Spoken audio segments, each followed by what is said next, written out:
اور ابو جال نے قریب 53 سال آقا و مولا کا چمکتا و دعا چہرہ دیکھا. کتنا سال جی؟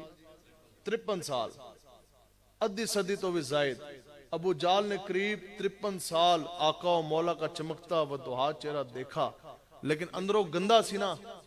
لیکن پھر بھی گندا دا گندا ہی رہا، مشرک کا مشرک ہی رہا، وہ کافر کا کافر ہی رہا. لیکن بتاؤ کہ آخر بات تو ہے کہ جب اندر صاف ہو نا تو پھر رنگ سیاہ ہے، نام بلال ہے، رہنے حبشے کے رہنے والے، نہ مکہ کے رہنے والے، نہ مدینہ کے رہنے والے. لیکن جب اندر صاف سی تو پھر چلتے زمین کے اوپر تھے، اور ان کی قدموں کی آہٹ آقا و مولا نے خود جنت کے اندر سماعت فرمائی تھی. کچھ سمجھ آئی ہے جی تقابل؟ ایک ہے ابو جہل، قریش اور مکے کا رہنے والا، اتنا بڑا سردار ہے، لوگ اپنے جرگے دے فیصلے اس تو آگے کرواندے سن، لیکن اس کی آکڑ تھی، اس کا اندر گندہ تھا. تو مولانا روم صاحب رحمۃ اللہ تعالیٰ علیہ نے یہاں قلم اٹھایا.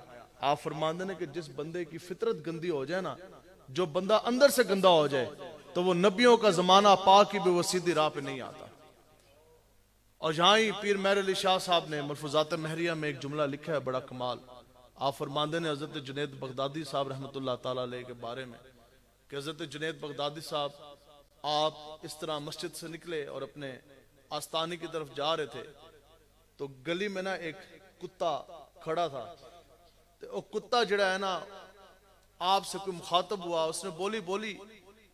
تو جو اللہ والے ہوتے ہیں اللہ تعالیٰ نے ان کو یہ شان بخشی ہے کہ وہ باقی مخلوقات کی بھی بولیاں سمجھنے اور سننے لگ جاتے ہیں. تو کتے نے گل کے کی تھی، آپ جناب ہاتھ باندھ کے نا سر جھکا کے آپ کھڑے ہو گئے کتے کے سامنے، کئی دیر آپ کھڑے رہے. تو جدو آپ واپس گئے نا تو آپ کے خلفاء اور آپ کے شاگرد اور آپ کے جو شاگرد تھے ادھر مرید، اور پوچھن لگے کہ جناب عجب بات ہم نے دیکھی کہ وہ کتا ہے، حیوان ہے، نجس ہے، 4 ٹانگاں والا وہ جانور ہے، اس کے سامنے کئی دیر آپ ہاتھ باندھ کے کھڑے رہے، سر جھکا کے کھڑے رہے. تو آپ نے پتہ کیا فرمایا؟ آپ نے فرمایا کہ آج میں گزر رہا تھا تو کتے نے میرے نالوں مخاطب ہوا ہے، میرے نال اس گال کی تھی. اس نے بات کیا کی سنے جی. کتے نے کہا کہ جناب آپ مجھے ایک بات تو بتا دیں کہ ازل میں آپ نے ایسی کون سی نیکی کی تھی کہ رب نے تمہیں جنید بغدادی بنا دیا، اور ازل میں مجھ سے ایسا کیا گناہ ہوا تھا کہ رب نے مجھے کتا بنا دیا. اب سوال یہ آپ سے میں کر رہا یہاں آ کے کہ بتائیں آپ جتنے بھی بیٹھے ہیں، ازل میں وہ کون سی نیکی میں نے اور آپ نے کی تھی کہ رب نے ہمیں تمام مخلوقات اشرف المخلوقات میں سے بنا دیا؟ وہ کون سی ازل میں نیکی میں نے اور آپ نے کی تھی کہ اللہ تبارک تعالیٰ نے نبیوں نے یہ دعائیں کی کہ یا اللہ ہمیں سردار الانبیاء کی امت میں پیدا فرما؟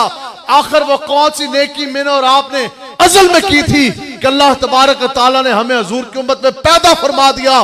آخر وہ نیکی کون سی ازل میں ہم نے کی تھی کہ رب نے ہمیں اتنی عزتوں سے نوازا کہ حضور نے فرمایا کہ اے کعبۃ اللہ تیری بڑی عزت ہے، تیرا بڑا مرتبہ، تیرا بڑا مقام، لیکن وہ انسان جس نے مجھ محمد عربی کے نام کا کلمہ پڑھا، اس کی عزت، اس کا مرتبہ، مقام کعبۃ اللہ تجھ سے بھی بڑھ کر ہے. تو پھر اس چیز کا کوئی جواب ہے؟ تو سب کچھ پا جانے کے باوجود ہمیں تو نہیں سمجھ آتی. آپ سمجھا دیں، ہم سمجھنے کے لیے تیار ہیں. صرف ایک گل کریے، لوگ کہتے ہیں یہ تو سیاسی بات ہوگی. بتاؤ جی حضور علیہ الصلوۃ والسلام کا دین مصطفیٰ کا نفاذ کیا یہ ہم پر فرض نہیں ہے؟ کیا قرآن و حدیث کی قانون اور شریعت کا نفاذ کیا یہ ہمارے اوپر فرض نہیں ہے؟ بتاؤ جی نماز، روزہ، حج، زکوٰۃ، صدقات، جہاد، یہ سب تو تب بھی درجہ قبولیت تک پہنچیں گے نا جب نماز پڑھنے والے سینے کے اندر عشق مصطفیٰ ہوگا. حاجی کا حج وہ ایک باری نہیں، وہ پوری زندگی جا کے بیت اللہ کے پھیرے لیتا رہے، وہ پھیرے ہی رہ جانے. وہ پھیرے حج اور عمرہ اور طواف کعبہ وہ تب بنے گے جب سینے کے اندر عشق مصطفیٰ ہوگا. آج محبوب غم گسار کی محنتوں کا کیا خوب ہم سب نے مل کے صلہ دیا. پتہ نا حالت نظر جدو دنیا تو چلے جانا ہے، جب دنیا سے چلے جانا ہے تو پھر اس وقت کی تکلیف کیسی ہے. آقا و مولا حضور علیہ الصلوۃ والسلام کے پاس جب حضرت اسرائیل علیہ الصلوۃ والسلام آئے اور آپ ظاہری طور پہ پردہ فرمانے کا وقت آ گیا، دنیا سے جانے کی گھڑی ہے، تو ہمارے آقا و مولا حضور علیہ الصلوۃ والسلام نے کیا فرمایا؟ آپ نے فرمایا کہ مجھے بتلا کہ جو نیک میرے امتی ہیں، جو نیک بندے ہیں، ان کی روح کس طرح قبض ہوگی اور ان کی کتنی جون سی ہے وہ تکلیف ہوگی. تو عرض کرنے لگے کہ یا رسول اللہ بس ان کو تو اتنی تکلیف ہوگی جیسے مکھن کے اندر سے بال کھینچ لیا جائے. تو بس بات تو پھر یہاں ختم ہو جانی چاہیے تھی. حضور فرماتے ٹھیک ہے جنہوں نے میرے ساتھ وفا کی رب نے ان کو تو نواز دیا, پوری دنیا کے کافر ہر ایک انسان کو بڑی تکلیف ہونی ہے. ہاں اس کو تو ایسی تکلیف ہوگی جیسے گردن کے اوپر پورا بڑا پہاڑ جو ہے وہ رکھ دیا جائے گا. لیکن آقا و مولا حضور علیہ الصلوۃ والسلام تو رحمت اللہ عالمین ہے نا, ساڑھے جے گناہگاراں دا پھر دھیان آیا. حضور نے پتہ آگے سے کیا فرمایا, یہ نہیں فرمایا کہ بس ٹھیک ہے جڑا بندہ میرا فرما بردار ہے, جو نظام مصطفیٰ کے نفاذ کے لیے کھڑا ہوا اور جو میرے دین کی سربلندی کے لیے. حضور علیہ الصلوۃ والسلام نے پتہ کیا فرمایا, حضور نے فرمایا پھر یہ بتائیں جو میری امت گناہگار ہے ان کو کتنی تکلیف ہوگی. تو عرض گزار ہوئے کہ یا رسول اللہ وہ تو ایسے ہے کہ جیسے ایک پتلا کپڑا جو ہے وہ جھاڑیوں کے اوپر, کانٹے دار جھاڑیوں کے اوپر پھینک دیا جائے اور پھر اس کو ایک کونے سے کھینچا جائے تو جیسے اس کے چھترے جناب اڑ جائیں گے, اس قسم کی تکلیف ہوگی. تو حضور علیہ الصلوۃ والسلام نے پتہ کیا فرمایا, حضور نے فرمایا پھر اس طرح کرو کہ قیامت تک میرے جتنے بھی گناہگار امتی ہیں جن کو جتنی تکلیف قیامت تک حالت نزا میں ہوگی ان سب کی تکلیف آج اکٹھی کر کے مجھ محمد عربی کو دے دو. لیکن محبوب غم گسار کی محنتوں کا کیا خوب ہم سب نے مل کے صلہ دیا, جو ہمارے غم میں صدا رہے ہم نے ان کو دل سے بھلا دیا. آج بتائیں جی 150 کروڑ سے زائد مسلمانوں کی حکومت ہے پوری دنیا میں. آپ بتا دیں کہ پوری دنیا میں 1.5 فٹ زمین کا وہ کون سا حصہ ہے جس کے اوپر شریعت کا نفاذ ہے. اس 150 کروڑ مسلمان تو اس قابل بھی نہ بن سکے کہ پوری دنیا میں 1.5 فٹ بھی زمین کا ایسا حصہ بتا دیں جس کے اوپر نظام مصطفیٰ کا نفاذ ہو. تو پھر مجھے بتاؤ کہ آقا و مولا پھر ایسا دین لے کر آئے جس کا آج ہم نظام کا اس کا نفاذ بھی نہ کر سکے. بتائیں پھر ہم نے آقا و مولا حضور علیہ الصلوۃ والسلام کے ساتھ کیا وفا کی. تو بس بات اتنی ہے کہ صحابہ جن سمجھ آئی نا اس کو ایک جھلک مصطفیٰ سے سمجھ آ گئی. صحابہ عرض کرتے سن ادھر ایک ابو جہل ہے 53 سال آقا و مولا کو دیکھا لیکن کافر کا کافر گندے دا گندہ ہی رہا. لیکن جدو گل آئی صحابہ کی عرض کرتے تھے یا رسول اللہ خدا کی قسم آپ کوئی معجزہ کا اظہار نہ فرماتے, آپ کسی شان کا اظہار نہ فرماتے, آپ اپنے بارے میں کچھ بھی نہ فرماتے, نہ آپ کوئی نشانی ظاہر فرماتے. یا رسول اللہ خدا کی قسم آپ کے چمکتے چہرے کی ایک جھلک کی آپ کے عقیدہ ختم نبوت کی دلیل کے لیے کافی تھا, آپ کے نبی ہونے کی دلیل کے لیے یہ کافی تھا. یا رسول اللہ ہم نے آپ کے ایک چمکتا چہرے کی ایک جھلک دیکھ لی, بس ہمیں سمجھ آ گیا کہ آپ ہی مالک و مختار ہیں, آپ ہی وجہ تخلیق کائنات ہیں, آپ ہی رب کے محبوب ہیں, آپ ہی سردار الانبیاء ہیں, تو بس سب کچھ آپ کا ہی ہے, اس لیے ہم بھی آپ کے. تو سنو جی یہ جھلک مصطفیٰ کی پھر برکتیں ہیں کیسی. جدو سمجھ آن لگے نا تو پھر 8 سال کے بچے کو بھی سمجھ آ جاتی ہے. حضرت زید بن حارثہ رضی اللہ تعالیٰ عنہ صحابہ کی جماعت میں یہ وہ واحد صحابی رسول ہیں کہ جن کا قرآن مجید کے اندر نام ہے زید. حضرت زید بن حارثہ یہ وہ واحد صحابی رسول ہیں کہ جن کا قرآن مجید کے اندر نام درج ہے زید. اور اتنی بڑی آپ کو مقامات یہ کس طرح ملے, آپ نے آقا و مولا کے ساتھ وفا کس طرح کی. 8 سال کی عمر ہے, آپ فرماتے ہیں کہ میں اپنی والدہ کے ساتھ اپنے ننھیال کی طرف سفر کر رہا تھا تو ہمارا ایک قافلہ تھا. کیا ہوا کہ عرب کے صراع سے ہمارا گزر ہوا تو کچھ ڈاکو اس وقت دے لٹیرے آئے اور انہوں نے پورا قافلہ جو ہے وہ لوٹ لیا. جاتے جاتے کہتے ہیں میرے اوپر نگاہ پڑی, 8 سال عمر ہے اور بڑے خوبصورت تھے آپ. تو کہندے نے چونکہ غلامی کا دور تھا, کہتے ہیں جب ان ڈاکوں کی میرے اوپر نگاہ پڑی تو سامان تو لوٹا اور انہوں نے ظلم یہ ڈھایا کہ وہ مجھے بھی اغوا کر کے ساتھ لے گئے, سامان بھی لے گئے. حضرت زید بن حارثہ رضی اللہ تعالیٰ عنہ آپ کو بھی وہ اغوا کر کے لے گئے. اب تو جو طلب بات ہے آپ فرمائیں, اور عشق جب حضور کے ساتھ ہو تو وہ ہوتا ہے انیوا. اور یہ انیوا عشق کیا ہے کہ 8 سال کا بچہ ہے, جدو گل سمجھ آئے تو 8 سال کے بچے کو سمجھ آ جاتی ہے, نہیں تو 50 60 70 سال عمر ہو جائے نا اس بندے کو بھی بات حضور کے دین کی حلاوت ایمان کی حلاوت وہ سمجھ نہیں سکتا. اب جناب حارثہ پہنچ گیا آقا و مولا کی بارگاہ اقدس میں, عرض کرنے لگا کہ حضور میرا بیٹا زید آپ کی ملک میں ہے, آپ کا غلام ہے, تو بس عرض اتنی ہے کہ جو آپ نے اس کا فدیہ جزیہ لینا ہے وہ آپ ہم سے لے لیں, جتنی دولت آپ نے لینی اس کا آپ ہم سے قیمت لیں, وہ بچہ وہ میرا بیٹا ہے وہ میرے حوالے کر دیں. آقا و مولا مسکرائے, صحابہ موجود. حضور نے فرمایا کہ بات یہ ہے کہ اگر تو زید تمہارے ساتھ جانا چاہتا ہے تو پھر میں تم سے پیسے نہیں لوں گا, وہ ایسے چلا جائے میری طرف سے اجازت ہے, لیکن اگر وہ مجھے چھوڑ کر تمہارے ساتھ نہیں جانا چاہتا تو پھر تو پوری دنیا دی بھی دولت مینوں دے دے، میں تیرا پتر تیرے حوالے نہیں کراں گا۔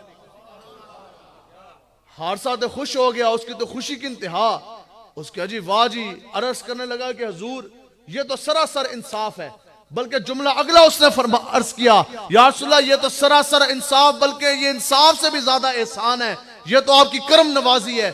کیوں ہوتے ہی سوچ رہا سی نا کہ پتر میرا پیو نو ویکھے گا، کئی عرصہ گزر گیا، پھر باپ کی محبت جاگے گی، ماں کی ممتا اس کی آنکھوں کے سامنے آئے گی، پھر بچپنا ہوگا، پھر غلامی کا توق آج اتار کے پھینکے گا، اپنے علاقے کی طرف چلا جائے گا۔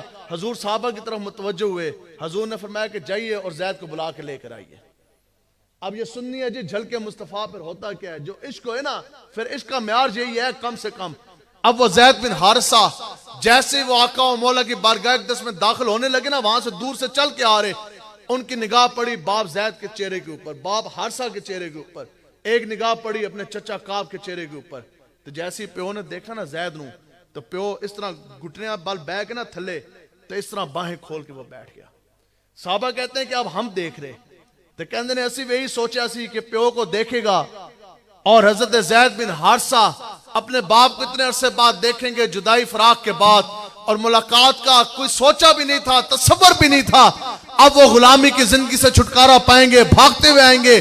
باپ نے بھی یہی سوچا کہ بس بیٹا میرا روتا ہوا آئے گا، خوشی کے مارے میرے سینے کے ساتھ لپٹے گا، مجھے کہے گا ابا جی مجھے آج واپس لے جائیں، ماں کے پاس لے جائیں، گھر بار اپنے دیش کی طرف، وطن کی طرف، گھر مجھے لوٹا کے لے جائیں۔ لیکن صحابہ کہتے ہیں کہ یہ نظارہ زمین اور آسمان نے بھی دیکھا، ہم نے بھی دیکھا کہ جیسے ہی زید بن حارثہ نے اپنے باپ کی طرف دیکھا تو وہ پوری رفتار کے ساتھ، پوری قوت کے ساتھ بھاگتے ہوئے آئے، آنکھوں سے آنسو کی جھڑیاں جو سی ہیں وہ جاری ہیں، لیکن فرق اتنا تھا کہ جب قریب پہنچے تو باپ کی باہوں، باپ کے سینے کے ساتھ نہیں لپٹے، خدا کی قسم آقا و مولا مالک و مختار کے قدموں کے ساتھ وہ لپٹ گئے۔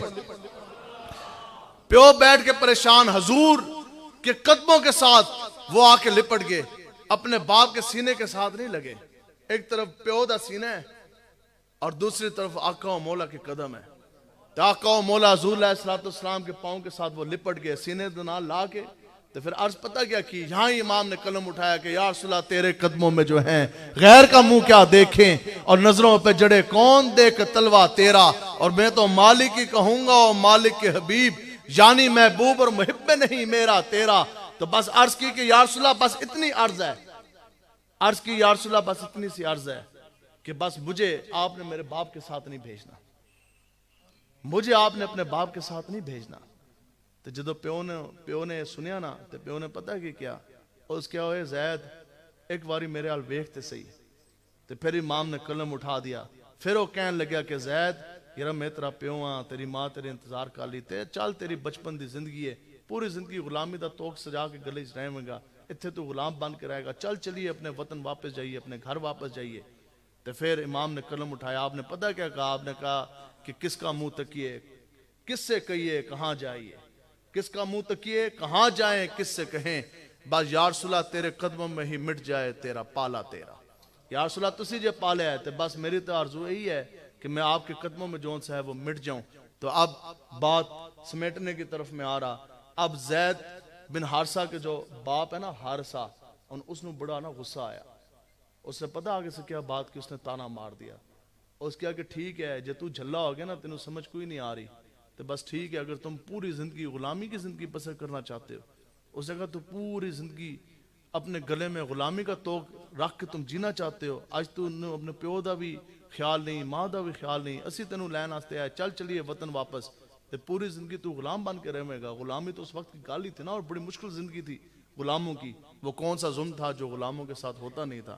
تو جدو اس پیو نے تانا ماریا نا، تو یہ یاد رکھو کہ آقا و مولا ایسے لچپال ہیں کہ حضور اپنے غلاموں کے بارے میں تانا نہیں سنتے، حضور اپنے غلاموں کے بارے میں خدا کی قسم، ہمارے والد صاحب ہمارے بارے میں بات سن سکتے ہیں، ہمیں خود جھڑک سکتے ہیں، ڈانٹتے ہیں، سب نے ڈانٹے مارے کھائیں، لیکن آقا و مولا مالک و مختار وہ ہستی ہیں کہ جو اپنے غلاموں کے بارے میں ایک لفظ بھی جون سا ہے وہ سننا گوارا نہیں کرتے۔ جدو پیو نے تانا ماریا نا کہ تو پوری زندگی غلامی دی زندگی بسر کریں گا، چل ساڑھے نال، تو حضرت زید بن حارثہ نے تاریخ ساز جملہ فرمایا، آپ نے فرمایا کہ تو پیو ضرور ہیں، لیکن خدا کی قسم میں کائنات کی کسی شے کو حضور کے اوپر ترجیح نہیں دے سکتا۔ حضور کے اوپر میں ترجیح نہیں دے سکتا. اب سننے والی بات تو پھر جدوں اس دے پیو نے تانا مارے نا اچھا تو غلام بن کے رہے گا. صحابہ کہتے ہیں خدا کی قسم حضور علیہ الصلوۃ والسلام جلال میں آ گئے. حضور اپنی نشست سے کھڑے ہوئے, اپنے دست اقدس اپنے ہاتھ کے اندر حضرت زید بن حارثہ کا ہاتھ لیا. اب یہ کون سا دست اقدس ہے جس کے بارے میں حضور نے فرمایا کہ کائنات کے تمام خزانوں کی کنجیاں مجھ محمد عربی کے تلید ہوتے ہیں. اب یہ وہ کون سی ہستی ہے جو نبیوں کے بھی امام ہیں, نبیوں کے بھی سردار ہیں, جو وجہ تخلیق کائنات ہیں, جو کائنات کے ایک ایک ذرے کے وارث ہیں, جو جنت کے بھی مالک ہیں, جو دنیا کے بھی مالک ہیں, جو سارے رحمتوں کی بھی مالک ہیں, جو وجہ تخلیق کائنات ہیں, نبیوں کے بھی امام ہیں, سردار الانبیاء ہیں, اور ختم نبوت کا تاج آپ کے سر سجا. اتنی بڑی ہستی. سنو جی, جدو تانا مارے نا پیو نے, صحابہ فرماتے ہیں پھر ہم نے دیکھا کہ حضور علیہ الصلوۃ والسلام کھڑے ہوئے, آقا و مولا نے اپنے دست اقدس کے اندر زید بن حارثہ کا ہاتھ لیا. صحابہ کو حکم فرمایا کہ اٹھو اور جاؤ مکہ کی وادی کی طرف, چلو کعبے کی طرف. آج یہ اعلان کر دو کہ پورا اہل مکہ, پورا اہل قریش کو اکٹھا کر دو. کیوں کہ میں محمد عربی سب سے مخاطب ہونا چاہتا, ساروں کے سامنے میں یہ اعلان کرنا چاہتا. سنو جی, حضرت زید بن حارثہ 8 سال کی عمر, آقا و مولا کے ساتھ جب وفا کی, حضور نے کیسا نوازا. صحابہ کہتے ہیں خدا کی قسم آقا و مولا جب پورے مجمع کے سامنے گئے, حضور نے فرمایا کہ اہل دنیا, اے اہل قریش, اہل مکہ, سنو کہ یہ زید بن حارثہ آج کے بعد میرے محمد عربی نے اس کو آزاد بھی کر دیا اور اس کو میں نے اپنا بیٹا بھی بنا لیا. حضرت زید بن حارثہ نے کتنی سے وفا کی, اور آقا و مولا حضور علیہ الصلوۃ والسلام نے کیا فرمایا. اب یہاں یہ بات ہے, جس بندے دی 10 منڈلے یا کنال دے اتے بھی کوٹھی ہے نا, اس کی آپ جتنی مرضی خدمت کریں وہ تانوں کدے پتر نہیں بنائے گا. اسی طرح کلہ کہار میں چوا سیدن شاہ اور چکوال یا کہیں بھی کسی کی ایک دکان بھی ہے, کوئی ایک مربع بھی ہے, کوئی تھوڑی جی زرعی زمین بھی ہے, کوئی مال ڈنگر بھی ہے, اس دی تسی جتنی مرضی خدمت کر لو, وہ کبھی بھی آپ کو اپنا وارث نہیں بنائے گا, کبھی بھی وہ آپ کو اپنا بیٹا نہیں بنائے گا. تو آخر یہ ہے وہ سرکار کا در ہے در شاہ تو نہیں, جو مانگ لیا اور بھی کچھ مانگ, اور دے سکتے ہیں کیا کہ کچھ وہ دے نہیں سکتے, کم ظرف نہ بن ہاتھ پھڑا اب اور بھی کچھ مانگ, اور جھولی ہی میری تنگ تھی کیا مانگتا ان سے, وہ تو کہتے رہے مانگ ذرا اور بھی کچھ مانگ, اور واقعہ جود و کرم ہے شہ بتہا تیرا, نہیں سنتا ہی نہیں مانگنے والا تیرا, اور دھارے چلتے ہیں عطا کے وہ ہیں قطرہ تیرا, اور تارے کھلتے ہیں سخا کے وہ ہیں ذرہ تیرا. آپ نے یہ سوچا بھی نہیں تھا حضرت زید بن حارثہ نے, اور پھر کئی عرصے تک حضرت زید بن حارثہ کو حارثہ کا بیٹا نہیں بلکہ زید بن محمد کہا جاتا تھا. اور آپ نے پھر اعزاز کیسا پایا, حضور علیہ الصلوۃ والسلام کے ساتھ وفا کی, حضور کے ساتھ عشق کیا, ایک دیدار مصطفیٰ کے اوپر, جھلکے مصطفیٰ کے اوپر اپنے ماں باپ اور سب کچھ آپ نے قربان کر دیا, بچپنا قربان کر دیا. تو حضور نے پھر آپ کو کیسا نوازا. حضور علیہ الصلوۃ والسلام رب کے محبوب ہیں, حضور علیہ الصلوۃ والسلام رب کے محبوب ہیں. اور کئی صحابہ کو آقا و مولا نے بارگاہ اقدس سے خود اپنی زبان اقدس سے ان کو القابات سے نوازا. سنیں جی, حضرت زید بن حارثہ کا جو لقب ہے نا, جس نام سے آپ مشہور ہیں, آپ کا لقب ہے حب النبی, جس کا معنی, جس کا ترجمہ یہ بنتا ہے کہ آپ حضور کی محبت ہیں, آپ حضور کے محبوب ہیں. رب کے محبوب حضور, حضور کے محبوب حضرت زید بن حارثہ. تو پھر دسو جب بندہ حضور دا محبوب بن جاتے, پھر آپ خود اپنے بارے میں فرماتے ہیں, یہ وہ بات ہے جدو تسی دین آستے چلو گے نا, پھر دین کانٹ نہیں لگن دے گا. آپ فرماتے ہیں کہ ایک مرتبہ میں ایک سفر پہ جا رہا, اور کیا ہوا کہ میرے ساتھ ایک منافق میرے ساتھ چل دیا, تے اسی تھک گئے سفر کردے کردے. جدو رات دی تاریکی آئی نا, اندھیرا چھان لگیا, وہ منافق کہنے لگا کہ یہ سامنے کھنڈر ہے, کیوں نہ اس کے اندر آرام کر لیا جائے. تو کہتے ہیں کہ میں بھی اندر داخل ہو گیا, اور وہ منافق جو ہے وہ بھی میرے ساتھ داخل ہو گیا. پوری دن کی تھکاوٹ تھی سفر کی. کہتے ہیں میں تو جیسے اندر داخل ہوا لیٹا تو سو گیا, بلا خوف تھے. آپ کو خوف تو تھا کوئی نہیں. کہتے ہیں میں تو سو گیا. کہتے ہیں کہ مینو نہ کچھ تھوڑی دیر بعد جسم تے نا کوئی الجھن جس طرح محسوس ہوئی, تو تھکے ہوئے ایسا بڑا پکا میں ستیا سا. کہتے ہیں جیسی میری آنکھ کھلی تو میرے ہاتھ جون سے ہیں اور پاؤں, پورا جسم نا موٹے رسے کے ساتھ بڑی مضبوطی کے ساتھ بندھا ہوا. تو وہی جو میرا ہم سفر تھا, منافق سی, پہچان نہ سکے. کہتے ہیں اوہی نہ اس طرح تلوار لے کے میرے اتنے کھلوتا سی. تو میں اس نے کیا, میں کہہ رہا تو تے میرا ہم سفر سی, تو تے میرا دوست تھا, تو یہ کیا وجہ ہوئی کہ تو منو شہید کرن لگے ہیں, قتل کرن لگے ہیں. تو تیری آخر میرے ساتھ دشمنی کیا ہے؟ تو اس منافق نے پتہ کیا کہا؟ اس کہا میں تینوں جاندا نہیں ہاں، مجھے صرف اتنا پتہ ہے کہ تیرا لقب ہے حب النبی، تو ہے حضور کی محبت، تو ہے حضور کا عشق، تو مجھے ہے حضور کے ساتھ بڑی دشمنی۔ تو میں نے اس دشمنی کی اور عداوت کی، جو بغض مصطفیٰ جو میرے دل کے اندر ہے، اب میں بڑے عرصے سے سوچ رہا تھا کہ میں وہ اپنی دل کے ابراز کس طرح نکالوں، حضور سے دشمنی کا صلہ، حضور سے دشمنی کا بدلہ میں کس طرح لوں۔ تو کہندے نے کہ آج میری تو آڑے تے نگاہ پہ گئی، میں کیا آج بڑا موقع ہے کہ جو حضور کی محبت ہے آج اس کو شہید کر دیا جائے، تو حضور کی دشمنی جو سی ہے وہ میں نبھا لوں گا اور اپنے دل کے ابراز میں نکال دوں گا۔ کہندے نے کہ بس اتنی کہنے کی دیر تھی۔ کہندے نے میں ایک صدا دیتی، یا رحمان آغثنی، یا اللہ میری مدد فرما۔ اب جو ہو رب کے محبوب کا محبوب، جو ہو حب النبی، آپ فرماندے نے کہ ابھی اس کی تلوار نیچے آنے کو تھی، کہتے ہیں خدا کی قسم میں نے دیکھا کہ ایک بڑا ہی سونا شاہ سوار گھوڑے کی پشت پر سوار ہو کے آیا، اتنی تیز رفتار، بجلی کی رفتار سے آیا، آتے ساتھ اس نے نیزہ اس منافق کے سینے کے اندر، کہتے ہیں منافق ٹھنڈا ٹھار ہو گیا، مر گیا۔ اب اکثر بچے کھیلتے ہیں نا تو رسیوں میں ایک دوسرے کو باندھ دیتے ہیں، کہتے ہیں وہ جہاں شاہ سوار ہے ایسی نا، اور میں نے نا بڑے پیار کے ساتھ وہ میری رسیاں کھولنے لگ گیا۔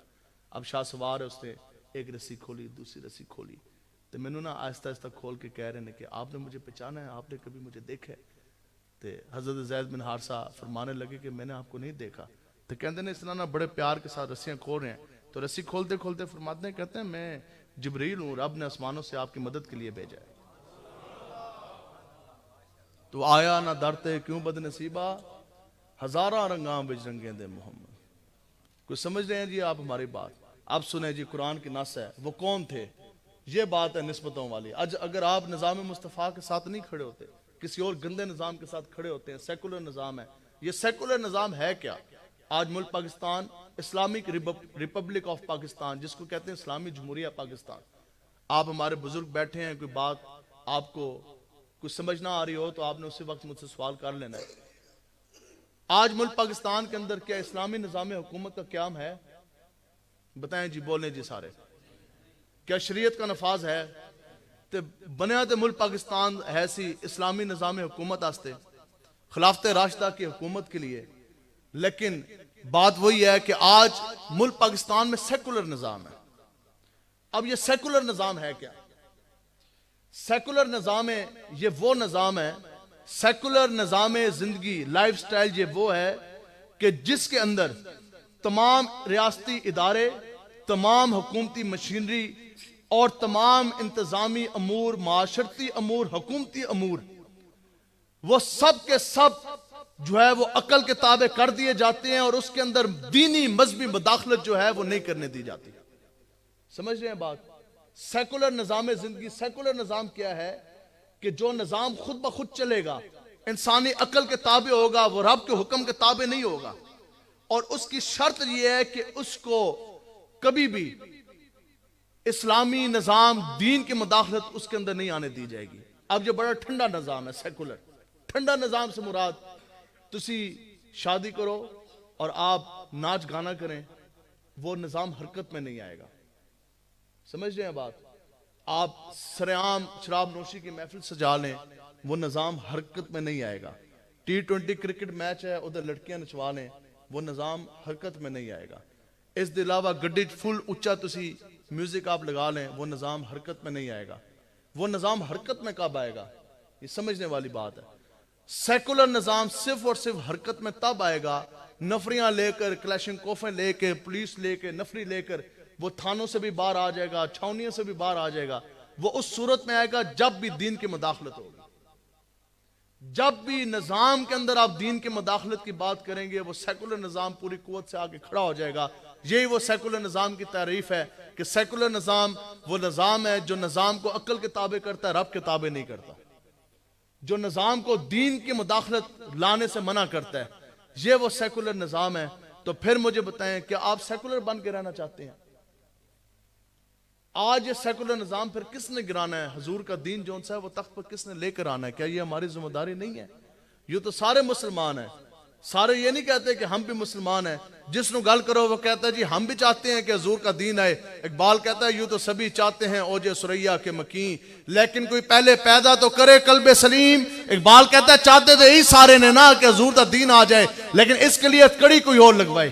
چاہتے یہی ہیں کہ عقیدہ ختم نبوت کے لیے پیرا ہو، لیکن اس کے لیے فیض آباد جا کر مولوی لبیک والے مارے کھائیں.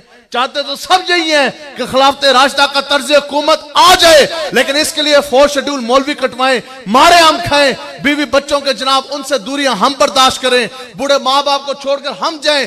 ہم تو کل بھی کر رہے تھے، آج بھی کریں گے انشاءاللہ. قیامت والی تک ہماری اولادیں بھی اس راہ عظیمت پہ رہیں گی، کیونکہ یا رسول اللہ کروں تیرے نام پہ جاں فدا، نہ بس ایک جہاں دو جہاں فدا، دو جہاں سے بھی نہ جی برا، کروں کیا کروڑوں جہاں نہیں. لیکن اقبال کے اندر جے تو چاہتا نا کہ تیرا بھی نا حضور دے عاشقیں آ جائے، مرنا تو ہے نا زندگی ایک باری، بالکل اسی طرح موت بھی ایک مرتبہ.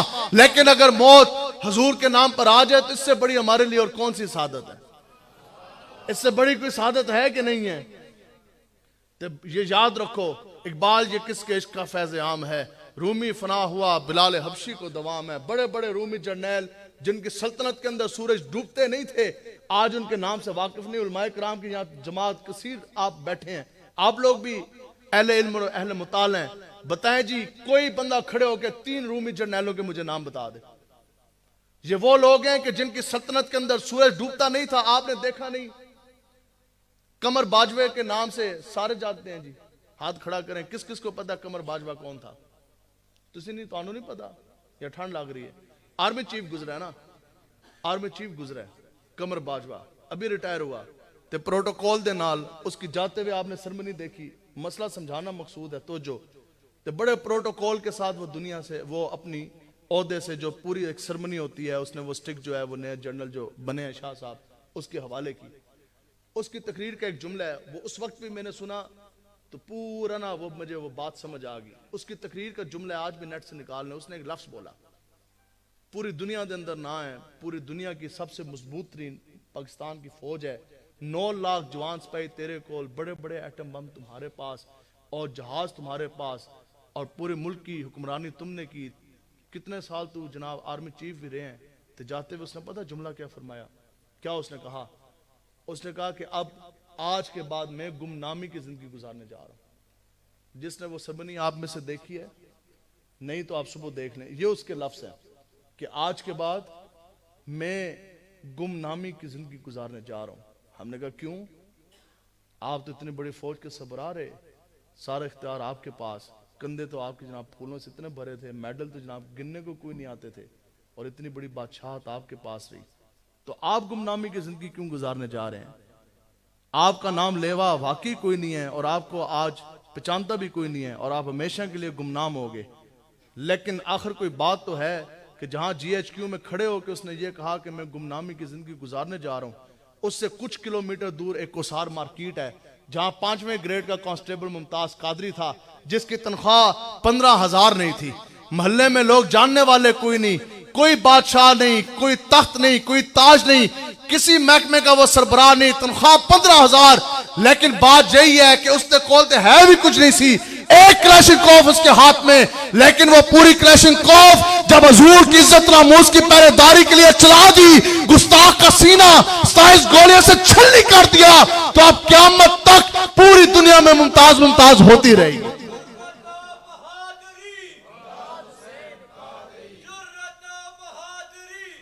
یہ وجہ کیا ہے کہ کی دسو جی اتنا سب کچھ پا جان دے باوجود گمنام ہو گیا، گمنامی کی زندگی گزار ہے.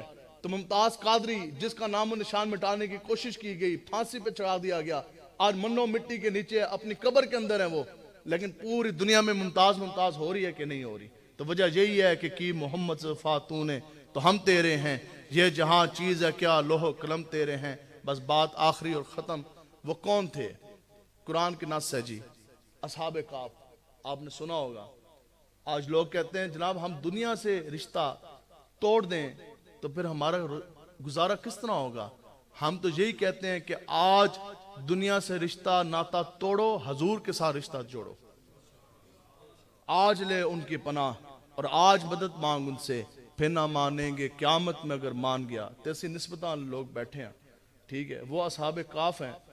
کیا ہوا کہ انہوں نے دنیا کو چھوڑا، دنیا ترک کی. قرآن کے اندر یہ موجود ہے. آج انہوں نے دنیا چھوڑی اور ایک غار کے اندر جا کے انہوں نے پناہ لی. وہ غار کیسا تھا کہ جس کے اندر، اور اتنا اندر کر کے وہ غار سی کہ اس کے اندر براہ راست ڈائریکٹ سورج کی شعاعیں بھی نہیں جاتی تھی. دنیا سے تعلق ہو گیا. اللہ تعالیٰ نے ان کے اوپر نیند جو ہے وہ بھیج دی. پھر ایک نہیں، دو نہیں، 100 نہیں، قریب 300 سال وہ اصحاب کاف اس غار کے اندر سوئے رہے. قرآن کے اندر یہ سارا واقعہ موجود ہے. دنیا سے رشتہ ناتا توڑا، رب سے جوڑا، مالک و مختار کے لیے نکلے. کیا ہوا کہ غار میں وہ چلے گئے، پناہ لی نا. دنیا تو ہٹ کے بادشاہ تو کہہ رہے تھے کہ میں جسم دے ٹوٹے کر دیں گا، ان کو سولی بھی چڑھانا ہے. یہ تو رب کی توحید کی بات کرتے ہیں، یہ میری عبادت کی بات نہیں کرتے، اور یہ شرک سے لوگوں کو ہٹاتے ہیں، نور توحید کی طرف لوگوں کو بلاتے ہیں. اب وہ اصحاب کاف تھے، ان کی تو بہت بڑی شان ہے نا. تو اصحاب کاف سارے کے سارے جنتی ہیں. جنتی ہیں نا جی، اونچا بولیں. اصحاب کاف سارے جنتی. ایک شخص ہے جو بکری چراتا ہے، اس کو کیا کہتے ہیں؟ چرواہا. کیوں؟ کہ اس کی نسبت بکری چرانے کے ساتھ ہے. اب وہ چرواہا جب وہ جنگل سے گزرے نا اصحاب کاف، تو وہ چرواہا اصحاب کاف کے ساتھ وہ بھی چل دیا. اب اصحاب کاف نے ان کے ساتھ جہاد نہیں کیا. اصحاب کاف بہت بڑا کوئی حافظ بھی نہیں سی، بڑا حاجی نہیں سی. پتہ نہیں وہ جو چرواہا تھا اس کا کیا زندگی اس کی کس طرح گزری. صرف اتنی بات ہے کہ وہ چرواہا چلتے چلتے، جیسے تواڈے نال کوئی جا رہا ہے تو اسی کہو چلو جی اسی بھی 2-4 قدم چل جانے. وہ چرواہا جب اس نے اصحاب کاف کو دیکھا، نسبت جوڑ گئی، ان کا دامن اس نے پکڑ لیا. اصحاب کاف کے ساتھ وہ چلتے چلتے اس غار کے اندر وہ داخل ہو گیا. تو پھر رب کا کیا حکم ہے؟ جس طرح اصحاب کاف جنتی، خدا کی قسم بالکل اسی طرح وہ چرواہا بھی جنتی. کیونکہ اس چرواہا کی نسبت ہوگی اصحاب کاف کے ساتھ. اب اکثر چرواہا کے پاس 2 چیزیں ہوتی ہیں، ایک تو بکریاں اور ایک کتا. اب اس چرواہا کے پاس کتا بھی تھا. اب وہ کتا ہے 4 ٹانگوں والا نجس حیوان. اب وہ کتے نے جب دیکھا نا کہ میرا مالک چرواہا اصحاب کاف کے ساتھ اندر چلا گیا، تو وہ کتا بھی اصحاب کاف دے نال غار دے اندر چلا گیا. اب اس کتے کو نسبت ہو گئی کس کے ساتھ؟ اصحاب کاف کے ساتھ. کس کے ساتھ؟ تو پھر وہ کتا بھی، اس کی جنتی ہونے کا انکار نہیں آپ کر سکتے. ہاں، اور کتا بھی جنتی. تو اگلی بات جو صابری صاحب کہہ رہے سن، او نقطہ آ گیا. بتاؤ جی، کتا ہو، نجس ہو، حیوان ہو، 4 ٹنگا والا، بھو بھو کرن والا، اس کی نسبت اصحاب کاف کے ساتھ ہو تو وہ خدا کی قسم جنتی ہو جائے. تو جس مسلمان کی نسبت اصحاب مصطفیٰ کے ساتھ ہو جائے، کتے کی نسبت اصحاب کاف کے ساتھ، وہ جنتی ہو گیا. تو مسلمان دی نسبت اصحاب مصطفیٰ کے ساتھ ہو، ابو بکر صدیق کا بھی وہ نوکر ہو، حضرت فاروق اعظم کا، عثمان غنی کا، حیدر کرار کا، تو پھر بتاؤ کہ جنت کے اندر اس کو اللہ تبارک و تعالیٰ کتنا بلند مقام دے گا. تو پھر وہ گل ہے آخری کہ مالک کانڈ نہیں لگن دیں دے. مالک آپ کو کبھی بھی نہیں بے آسرا چھوڑیں گے. آپ نے دیکھا نہیں کہ وہ نعیم الحق جس نے پوری زندگی کا سرمایہ، پوری زندگی، یہ نہیں ہے کہ کسی پارٹی کو ہم کو نشانہ بنا رہے ہیں، آپ کی تربیت کے لیے کسی کی بھی آپ بات کر سکتے ہیں. ایسے ذہن میں بات آ گئی. پوری زندگی اس نے عمران خان کے نام کی، پوری زندگی عمران خان کے اس نے نام کی. پیسہ بھی لگا دیا، نہ دن دیکھا نہ رات دیکھی، جیلیں اس نے کاٹی. تو جدوں مریا تو عمران خان اس دا جنازہ پڑھنے واسطے بھی نہیں آیا. عمران خان کے پاس اس وقت حکومتی سہولیات موجود تھی، اور اس سے 2 دن پہلے اس کے ساتھ بیٹھا تھا. اس کے پاس ہیلی کاپٹر بھی تھا، اس کے پاس جدید قسم کی گاڑیاں بھی تھی. تو بالکل ادھے گھنٹے دے اندر وہ پہنچ سکتا سی. تو عمران خان اس دا جنازہ پڑھنے واسطے نہیں آیا. تو جنہ مالکاں دا اسی کام کر رہے ہیں، اسی تے قبر میں بھی چلے جائیں. قبر میں جب سرکار آئیں تو میں ان کے قدموں میں گروں، اور فرشتے گر قدموں سے اٹھائیں تو میں ان سے یہ کہوں کہ پائے مصطفیٰ سے میں کیوں کر اٹھوں، مر کے پہنچا ہوں یہاں اس دل ربا کے واسطے. اسی تے مر بھی گئے نا، جنہ مالکاں دے سے کام کر رہے ہیں، انہوں نے قبر میں بھی ہمیں بے آسرا نہیں چھوڑنا. تو بس یہ اصحاب کاف ہیں. ایک ان کے ساتھ چرواہا، ایک ان کے ساتھ کتا. کوئی بزرگ اگر بیمار ہو جائیں، ساڑھے علاقے کہندے نے جیل میں کے فلاں بندہ منجی لگ گیا، چرپائی لگ گیا، وہ ہل نہیں سکتا، وہ پوری زندگی اس طرح چرپائی پہ وہ لیٹا ہے، بیمار ہے. تو پھر اولاد کیا کرتی ہے کہ اکثر اپنے والد صاحب کا، بزرگوں کی کمر نو نا اس طرح کروٹ دین دی ہے. کروٹ دے کے تو پھر کمر اس طرح مل دینے کہ خون گردش کرے، بزرگوں کی کمر جو ہے وہ گل نہ جائے، خراب نہ ہو جائے.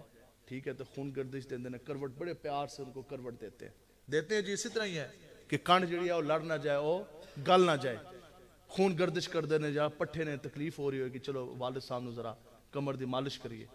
اب یہ 300 سال وہ اصحاب کہف چرواہا اور وہ کتا وہ اس غار میں رہے، لیکن مالک کنڈ نہیں لگن دیں دے۔ ہر 6 مہینے کے بعد اللہ تبارک و تعالیٰ کے حکم کے اوپر اصحاب کہف کو جو وہ کروٹیں دی جاتی تھی، حتیٰ کہ اگر ان کو کروٹ نہ بھی دی جاتی تو پھر بھی ان کی کمر جو ہے وہ گلنی نہیں تھی، لیکن یہ مسئلہ قیامت تک کے مسلمانوں کو بتلانا مقصود تھا کہ جو مالک کے ساتھ وفاق کر لیں پھر مالک اس دی کنڈ لگن نہیں دیں دے۔ تو یہ تو بندے ہیں، یہ تو اصحاب کہف ہیں، ساتھ وہ چرواہ ہے۔ خدا کی قسم جو کتا تھا نا، کتا جب کتا بھی مالک دے در تے چلا جائے نا، تو جس طرح رب کے حکم پر اصحاب کہف اور چرواہا کو کروٹ دی جاتی تھی، اسی طرح ہر 6 مہینے کے بعد اس کتے نے بھی کروٹ دیتی جاتی تھی۔ تو بس اللہ تبارک و تعالیٰ سے یہ دعا ہے کہ بس آج بڑی ہوگی، اسی سارے گناہگار ہیں۔ ہاں یہ نہیں ہے کہ ہم میں سے کوئی گناہگار نہیں ہے، کوئی خطا کار نہیں ہے، لیکن سب کچھ ہو جانے کے باوجود آج پکی اور سچی توبہ کر اٹھیں، آج در مصطفیٰ کی طرف چلیں گے نا جی انشاءاللہ۔ بس یہ وعدہ کریں کہ اپنے اولادوں کو دین کی طرف لے کر آئیں گے، لائیں گے جی انشاءاللہ۔ ہاں اولادوں نو دین پڑھاؤ، خود آپ قرآن و حدیث پڑھیں، خود تسی دین دی طرف آؤ، ایک واری تسی در مصطفیٰ تے آ جاؤ، خدا دی قسم جے چس نہ آئی تے پھر تسی سانو پکڑ لینا۔ ایک واری آؤ، ایک مرتبہ آپ آگے، خدا کی قسم حضور اتنے لچپال ہیں، وہ آپ کو کبھی بھی اپنے در سے واپس نہیں لوٹائیں گے۔ تسی جتنے مرضی گناہگار ہو، سیاہ کار ہو، ایک واری تسی در مصطفیٰ تے آؤ، حضور آپ کو کبھی بھی واپس جون سے ہیں وہ نہیں لوٹائیں گے۔ اور ایک اور وعدہ کریں، آج آپ کے پاس پیسہ ہے، آپ کے پاس گھر ہے، آج آپ کے پاس اللہ تعالیٰ نے آپ کو سب کچھ نوازا، تو یہ سب کچھ حضور کے نالین کا صدقہ ہے، حضور کی در کی خیرات ہے۔ وعدہ کریں کہ آج کے بعد اگر آپ کا پیسہ جیب سے نکلے گا، پیسہ لگے گا، تو وہ دین اسلام کی سربلندی کے لیے لگے گا۔ وعدہ جی، ہاں اے بھی وعدہ کر لو، سانو نہیں دینا، اے نہیں سمجھنا کہ اسی کو اپنے چندے دی اپیل کر رہے ہیں، نہیں، ٹھیک ہے۔ آج کے بعد جب بھی پیسہ نکلے گا وہ آپ مساجد کے اوپر لگائیں، مدارس کے اوپر لگائیں، وہ جو بچے جو دین کی تعلیم حاصل کر رہے ہیں آپ اس کے اوپر لگائیں۔ تو بس انشاءاللہ تحریک لبیک یا رسول اللہ کا آپ نے ساتھ دینا ہے، اور انشاءاللہ وہ دن دور نہیں ہے۔ یہ قرآن کے ناس سے اللہ تعالیٰ فرماتا ہے کہ اگر تم ایمان لے کر آئے اور تم نے صالح کام کیے، اگر تم زہد اور تقوی کے اندر تم رہے، اگر گناہ کبیرہ کے تم مرتکب نہ ہوئے، تو یہاں تاکید کا صیغہ ہے، اللہ تعالیٰ کا قرآن ہے، رب نے پھر وعدہ فرمایا، رب فرماتا ہے پھر رب تمہیں ضرور بالضرور تمہیں دنیا کے اندر خلافت عطا فرمائے گا، اور بالکل ایسے ہی فرمائے گا جیسے تم سے پہلے لوگوں کو عطا کی گئی، ایسے ہی فرمائے گا جیسے حضرت ابوبکر صدیق کو دی گئی، جیسے حضرت فاروق اعظم کو دی گئی، جیسے حضرت داؤد علیہ السلام کو پوری دنیا کی خلافت دی گئی۔ تو وہ وقت انشاءاللہ وہ دور نہیں ہے کہ جب حضور کا دین انشاءاللہ پوری دنیا میں غالب ہونے کو آ رہا ہے، لیکن اس کے لیے ہمیں اٹھنا پڑے گا۔ تو انشاءاللہ اٹھنے کے لیے تیار ہیں انشاءاللہ۔ اللہ تبارک و تعالیٰ سے دعا ہے کہ اللہ تعالیٰ آپ سب کے سینے عشق مصطفیٰ سے بھر دے، اسلام پہ زندگی اور ایمان پر خاتمہ عطا فرمائے۔ دعا فرمائیے، چلو دعا کرو۔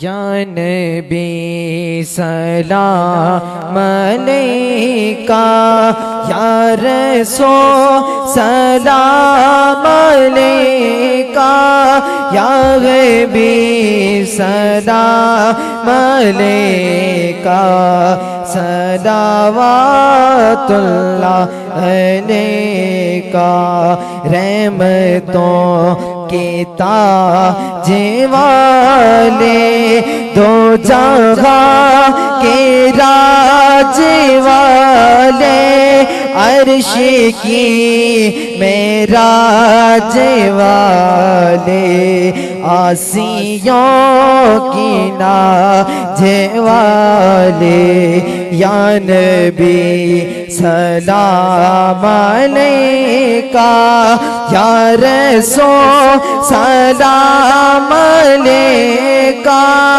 یا حبیب سلام علیکہ، صلوات اللہ علیکہ۔ السلام اے خدا کے لاڈلے رسول، اور یہ سلام عاجزانہ ہو قبول.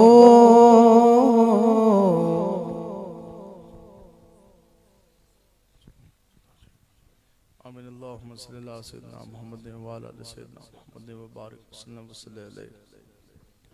یا علیہ علیہ السلام کے صدقہ جلیلہ سے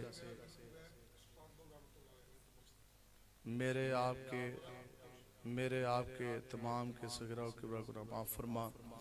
یا علیہ جتنا بھی جو بھی کلام پاک پڑھا گیا حضرت سلطان باؤ صاحب رحمۃ اللہ تعالیٰ علیہ کے بارگاہ اقدس میں بدور ثواب اصالہ ثواب کرتے ہیں. یا اللہ اپنی پاک و بلند بارگاہ میں قبول فرما. یا اللہ ان کے درجات میں مزید بلندیاں عطا فرما. یا اللہ ان کا فیض صبح و قیامت تک جاری و ساری فرما. یا اللہ ہم سب کو آنے والی زندگی میں ہر قسم کے قرض مرض دکھ تکلیف پریشانی بے دینی پیراروی بغض حسد کینہ ریاکاری گناہوں سے ہمیشہ کے لیے محفوظ فرما. یا اللہ